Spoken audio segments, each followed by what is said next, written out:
So one of the topics that we hear a lot from the especially administration of the schools is how to attract new teachers and how to retain teachers. It's something that has been discussed, for quite a while in the industry, that there is a retention problem. There is, even a shortage. I think somewhere I read there's 25,000 teacher shortage. Right.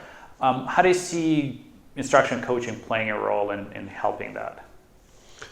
Well, one of the reasons teachers drop out is because they don't really feel they have the skills they need to do their job. They went into the job to make a difference. One study by Shane Lopez at the Gallup organization said that teachers start out more engaged than just about any other study, any other group they study, but it drops off radically, their level of engagement with the job. And I think one reason it can drop off is because they're just confronted with incredibly complex situations and they're not sure what to do. So if you can have a situation where that teacher has someone they can go to that they trust, and they can say, look, I'm having this issue, can you help me with it? Then there's a good chance, and the teacher can resolve the issue. There's a good chance they're going to get better. I think people get better and stay in the profession. Because they want to make a difference, but if they feel they're not making a difference, it keeps them up at night. They start to think, I'm not changing, I'm making kids' lives worse because I'm not really having the impact I want. But I think what's critical is that the kind of support they get is intensive. People don't think if they do a workshop or something it's going to change it, but really you need something much more intensive where we set a powerful goal, we identify a teaching strategy to hit the goal, the coach that works with them, who helps them through that process, then has a repertoire of powerful practices to share with the teacher to hit the goal. They help them learn them by describing them and helping them see them on video, or maybe go watch another teacher, maybe come in the classroom and model it. But they help them feel comfortable with it, and then they help the teacher make adaptations and be comfortable with it until the goal gets hit.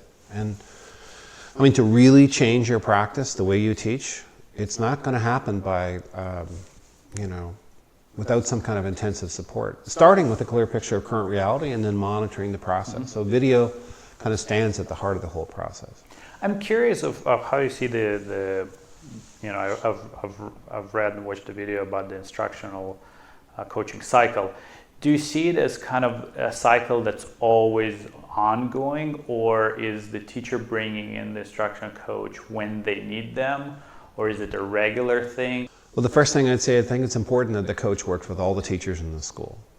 Not all of them all at the same time, but if they only work with the teachers who are really struggling, then the message is, oh, you got a coach, what's wrong with you? So it has to be that the most accomplished teachers in the school, the informal leaders in the school are working with coaches because there's an acknowledgement that everybody needs to be getting better.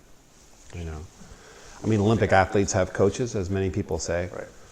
And so if the best of the best are working with coaches, then that's what we want it to be in our school, that there's a deep commitment to that. There are probably people who can't be helped by coaching, at least not today, because their issues are outside of the way they teach. Then maybe they just have some personal issues that are interfering with their capacity to teach, or they lack discipline, but that's a very small percentage. I think, but I mean, if the problem is I'm struggling to get things organized and I'm in kind of chaotic situation, maybe I need admin help, not coaching help. The coaching is going to help me teach more effectively. Then in terms of the cycle, is it ongoing? The last questions we ask are, do you want to do another cycle? Do you want to take a break?